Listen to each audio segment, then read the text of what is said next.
Hey guys, it's Mathel here once again with a follow-up video to my first Indigon character that's built around ball lightning, area scaling, and Hierophant mana stacking.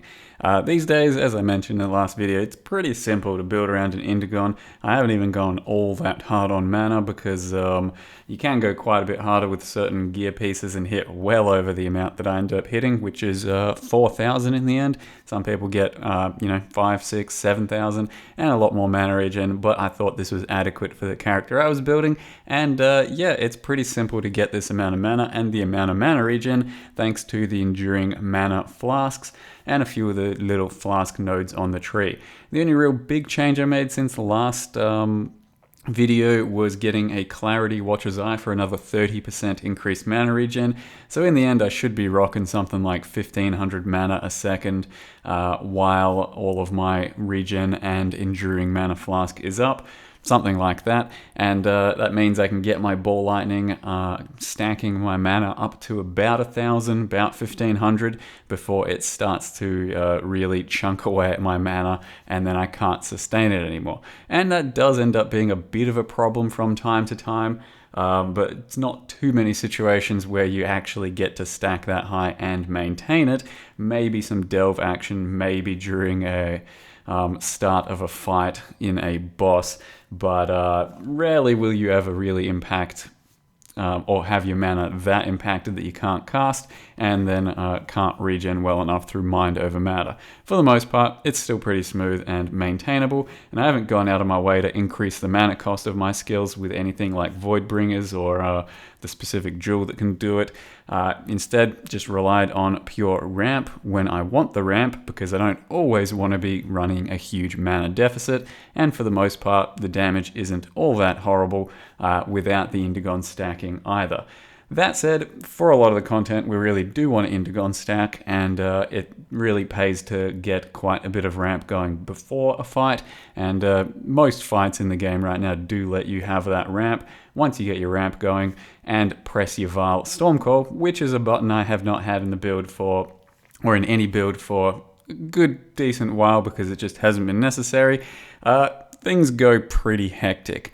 It is hard to kind of focus on absolutely everything at once, but once you ramp everything or press everything at once, it does become pretty insane.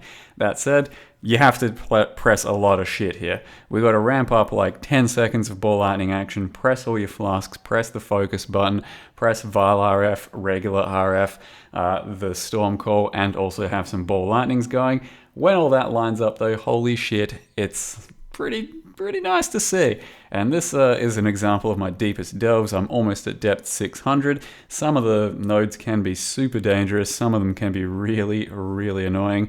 And there were a few that took a while to get through. And for this particular character, you do really have to focus on ramping your Indigon before you actually start progressing through the monster packs, because otherwise you just won't be able to keep up throughout the packs as you're running through them. And I've also, as you can see, swapped into slower projectiles for this sort of delve setup, because I really do want my ball lightnings to be hitting as often and with as much damage as possible. So I'm not using Ice Bite like I normally would. I am using slow projectiles, and it does mean that you get a lot more hits for every ball lightning, but they also travel far less far, and you have to actually position them just a little bit nicer.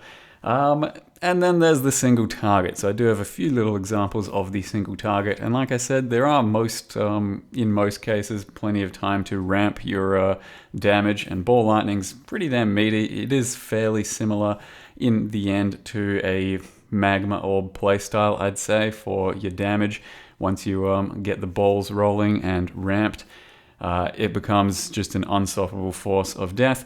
And similarly, that'll work with ball lightning, but it does become a little bit awkward with the Indigon stack on Uber Elder, because you have to keep casting over and over, even when you don't want to be casting, to keep your Indigon stack going in the way that I've ended up building my character. So it does make for a bit more of an awkward Uber Elder fight, but other than that, it seems like a pretty good thing to be able to stack all this damage and then just unleash before a boss has a chance to do anything. And it's probably some of the filthiest single target I've ever seen, but maybe that's just Vile Stormcall talking, who knows. I'm gonna leave you guys with the Uber Elder fight, one of the first kills for this character. Thank you very much for watching my very first attempt at Indigon build, and see you next time. Putrefy, rot, spoil, and fester.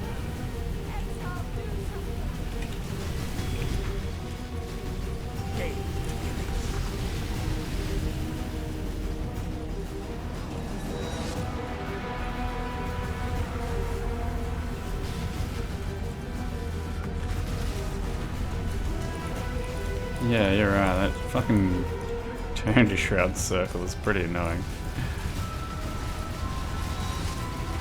How long does it last too? Holy shit.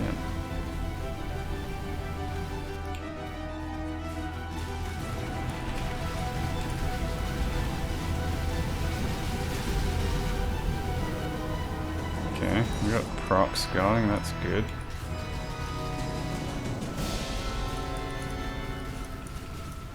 It's kind of hard to keep my mana stacked.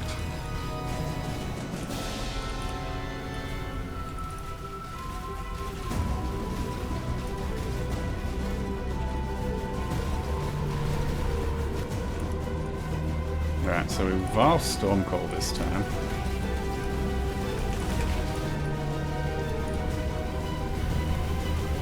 So you can double phase the hardest part real quick.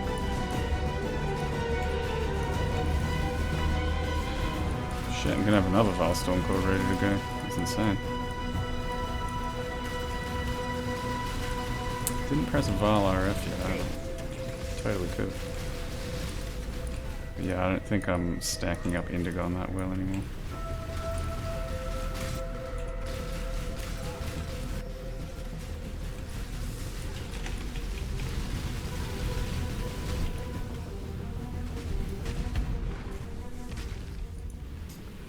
Not bad. Playstyle's a bit awkward having to continuously cast so often. Can't like pick your battles, stop, do things. First try Deathless, yeah. And we're rewarded for it. With big items. Unaffected by ground and ground. Malevolence is okay. The amount of these fucking rings I've had is actually stupid. I think it's been like 90% of my drops this league.